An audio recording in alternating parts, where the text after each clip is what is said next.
Hey, well, welcome back. We are back with our next video, and this video is this passage is really where we get our ministry from, 225, and it's all about couples and pre-marriage and helping you grow a wonderful, awesome marriage and enjoying the journey.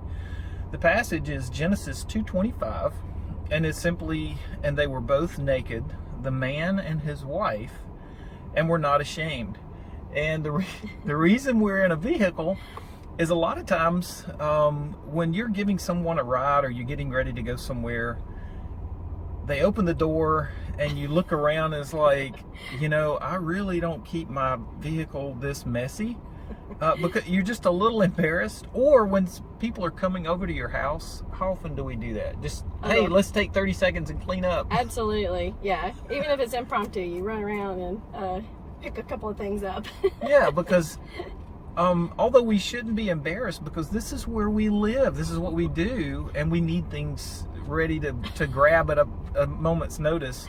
But sometimes it's just the embarrassment of, I can't. Really, I don't keep that messy of a house or a vehicle. Please, let me move all these cans and trash so you or have sometimes apparently we do. Yeah, I guess so. So, we can laugh about it, but then the serious part of that is this passage that says they were naked and unashamed, and that goes beyond. They were literally naked. They had not been clothed yet, and the clothing only came after they became ashamed because of their sin. I know a lot of times when I'm driving all by myself and somebody cuts me off, I may think or say something that's like, I'm so glad they're not in the car because I really don't talk like that.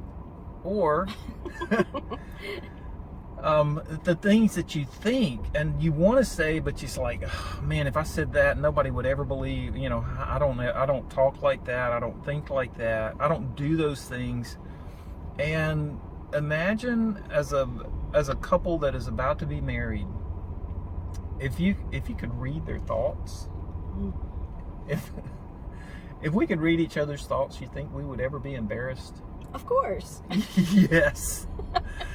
But in the garden, Adam and Eve, everything is perfect. And the way God created us was to have a relationship with Him that was untainted and it was unashamed, and to have a relationship with one another. And y'all, that's when Jesus brought this to the next level, and He said, if you look at a woman and lust after her, you've committed adultery in your heart. What if your wife, man, what if your wife could know how many times you've committed adultery? And you may have never acted upon it, but you just had that thought. Women, what would your husbands think? Would you be embarrassed? And when we stand before a holy God, that's what God is talking about. We were unashamed, and the only covering that is the remedy of that is the robe, the blood of Christ, that God can't see through that to see our nakedness and unashamedness, but really our nakedness. And in Hebrews, there's a passage that says He will lay everything that we've done, everything that we've said, everything that we've thought, it's laid naked before Him, and God sees it with a holy and righteous view.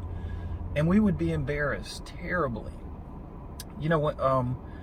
One of the neat stories is when the woman was caught in adultery and they throw her at Jesus' feet, mm-hmm. and everybody's ready to stone her. Mm-hmm. How do you think she felt when Jesus looked at her and said, "Woman, where are your accusers?" Oh, when they left, because He said, the one who has no sin, throw the first stone, and she realizes that Jesus is the only one there. And not accusing her, I guess, Yeah, He knows here. I mean, I think there's a freedom and a peace when what you've done, and the sin that you've committed. And then when that Jesus knows that, but yet is still extending His arm his love to you. It's amazing. Yeah, it's amazing and it's beautiful. And y'all, that's what God can do for our marriages. You know, we can look at each one of us, and we know our faults, and yet we know we have a God in heaven, the same Jesus that said, "Woman, go and sin no more." Mm-hmm. He says the same thing to us.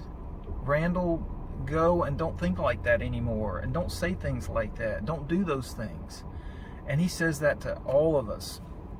Just go and don't sin. Ask me to forgive you, and I'll do it. And he cleanses us, and we can start refreshed and renewed. I can't imagine whenever she got up off the ground, the freedom, like Susan said, the freedom that she has now to live and to pursue Christ. And yep, that's what we want for your marriage, for you to be able to share with one another along the journey and enjoy the fact that, you know what, there are some things in the past, but those have been forgiven. Those have been covered by the blood of Christ. And now you can enjoy one another. You can put stuff in the back seat and you can hold hands and you can say, hey, let's go on a journey. Let's do it. And then you just take off and let God go with you. Or better yet, go with God. Hey, you guys have a great day. It's great talking to you. We'll see you in I guess the final video that says, you know what? Christ is going to help you through all of this. You can trust him and rely on him. Have a great time. Thanks for joining us. God bless you.